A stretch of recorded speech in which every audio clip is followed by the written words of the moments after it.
Dear Mr. X, I've been a long-time fan of yours, and I love listening to your collection of stories. I hope to hear you share this one someday, so here goes nothing. My name is Amanda.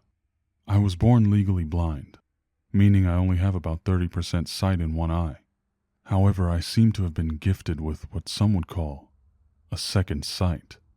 I like to think that it makes up for my lacking of the first one. Ever since I can remember, I have been able to see what I believe are the spirits of those who've passed away, people I could never have known or even met in my lifetime. I've given people so many messages from the other side, be it from random people around me or, in some cases, my own deceased family members. I've basically made true believers out of anyone I've come across, too. Mom always told me she would walk into my room at night and find me smiling and laughing in the pitch dark for no reason at all. Moments where she thought I would be afraid of the dark, but I never was. I remember at a young age having dreams that were like out-of-body experiences where a man would come and take me away to play games. I didn't know who he was, but I knew I was loved. That is, I never knew who exactly he was until one day at my grandmother's house. I saw her going through some old photos. She picked out an image of my deceased uncle and gazed at it, reminiscing on her lost son. I whispered into my mother's ear that that was the man I'd been seeing. She told me that was impossible because he died long before I was born. I told her some things about Uncle David and watched my mom's world change before her eyes. I explained the kind of man he was. My mother knew I wasn't lying when I told her that Uncle David was killed in a terrible accident. She spent many nights after that staying up late asking me questions about him. She struggled a bit with the creepiness of it all, but in time, she was able to accept and be glad that her brother was okay, that he was safe, that he loved her enough to stay and look out for her.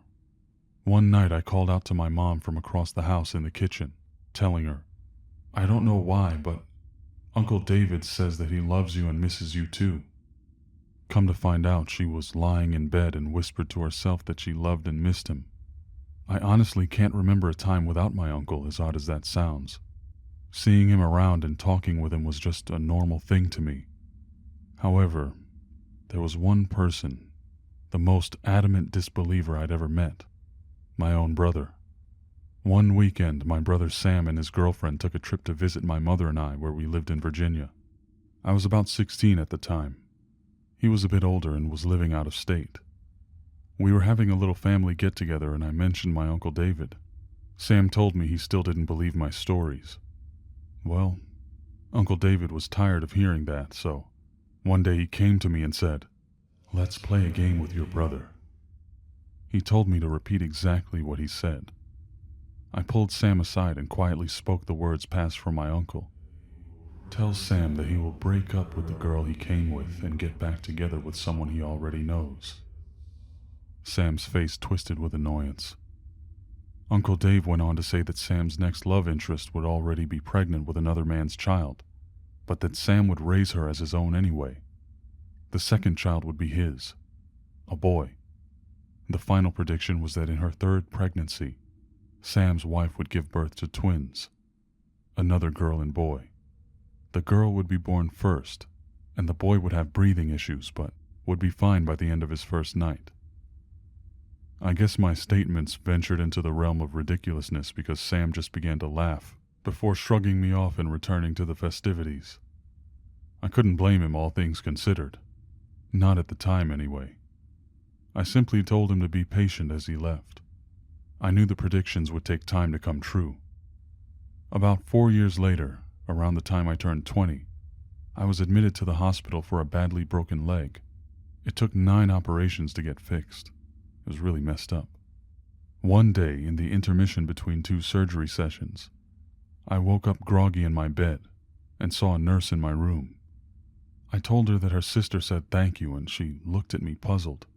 I explained that her sister died 3 months prior, but that the nurse had taken in her 3 children, and even her dog. I told her I knew the dog had been driving her crazy, but it was only because the dog's ball was lost. The sister wanted her to know that the ball was under the couch in her apartment, the one with the long legs that raised it off the ground. I saw tears welling up in the nurse's eyes because somehow she knew I was telling the truth. that I was speaking to her sister who was sort of in the room with us. She went home that night and found the ball. She came back to my room the next day crying, thanking me for bringing such peace into a rough time in her life, a time when she wasn't quite sure what was going on or what to do. She said it was good to know her sister was watching out for her. So by the time I turned 24, about a total of 8 years after my conversation with my brother Sam, everything I had said had come true. He ended up getting back together with an old girlfriend from school. She was already pregnant by a married man and gave birth to a beautiful baby girl just as I promised. They had a boy next, then the twins. Slight breathing issues with the boy. That was the day Sam finally admitted that he believed me. He called me the night the twins were born, worried about his son's breathing. He asked me if the boy would be okay, and I assured him he'd be in the clear by the end of the night, just like I'd said all those years ago. By sundown, he was right as rain. I often wonder if I have this sight because my natural biological vision was so badly impaired. What do you think, Mr. X?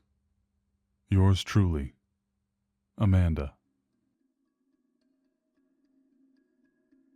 Greetings, my friends. It's been a long time. I'll say a few comments on this amazing story and follow up with a theory or two, and then some updates. But first, I want to send a warm, heartfelt thank you to every one of my dear listeners, my dreamers, old and new, who've been sticking with me during these droughts of content. As many of you know, it's extremely difficult for me to find the time to write and record with all my personal and professional obligations. You all mean the world to me and are always so encouraging, and I really do appreciate the love. And it feels great to finally be able to release a video. It's been over a month, if I'm not mistaken, since the last one. I hope you guys enjoyed this somewhat more lighthearted story. I like to take a step back, even if only for a moment, from the horrifying stuff we usually hear about in this community, and hit you with something a little different once in a while. I'll try to find something nice and creepy for the next time, whenever that would be. You'll just have to bear with me. And I hope you do. So about Amanda's story, as I've said before, I have my theories about the concept of ghosts and the afterlife. I feel like there's something impactful about a human spirit, if there is such a thing, and that we are all connected on levels that we may never understand, who knows. I think perhaps once you're plugged into this network of life, you never really get fully unplugged. Like maybe you leave an impression or some type of residue behind. What if whatever's left behind by those who lose their physical forms could be something that certain people can pick up on or sense and respond to? So it's no secret that a person's functioning senses can overcompensate to make up for senses that are impaired. For example, a blind person may develop extremely tuned senses of smell or hearing. But what if there was a chance that the sense of this mysterious network of human consciousness could also be overclocked in a similar way? What if the things we see in the corners of our eyes or the formless figures in the shadow were, to some extent, real entities that could be reached or were trying to reach us? Perhaps a person like Amanda can bridge the gap in a rare or unique way. I wonder if wandering souls out there seek out that 1 in a billion person who can help them get through to their families and friends. Imagine being a soul, a lost soul, wandering around, and suddenly one day you walk into a room and there stands someone staring at you, someone who you immediately are aware has the ability to communicate with you and to see and hear you. Wouldn't you want to give them some sort of message, entrust them with some information to pass on to your loved ones? I wonder what happens to the spirits of those who never find that outlet. What do they become? What do they become? That's a very deep question. And let us not forget the fact that Uncle David's ghost was clearly aware of events that wouldn't occur until years later. Specific events. What does that say about the spirit world? Does it exist apart from time? Can people really see the fates of their living relatives? Imagine what a burden that must be to those trapped on the other side, with no way to communicate, watching their loved ones' lives play out all at once. This topic is one of the most fascinating things for me personally to ponder and theorize about. But now I want to know what you guys think. Let me know in the comments down below. You know I try to respond to comments whenever I can. Give me your theories. Give me your ideas that I haven't heard before.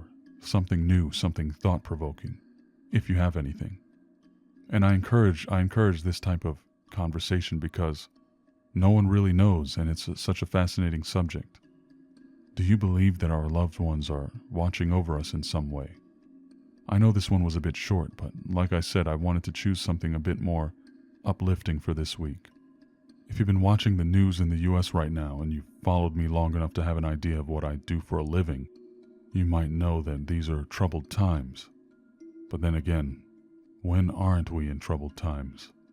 It's a sad reality of this world and this country. Wish me luck, my dear dreamers. Hope to see you around here again soon. And until then, remember, treat everyone with dignity and respect, even those who don't really deserve it.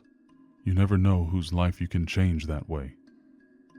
I'm Mr. X, and may your nights be full of dreams.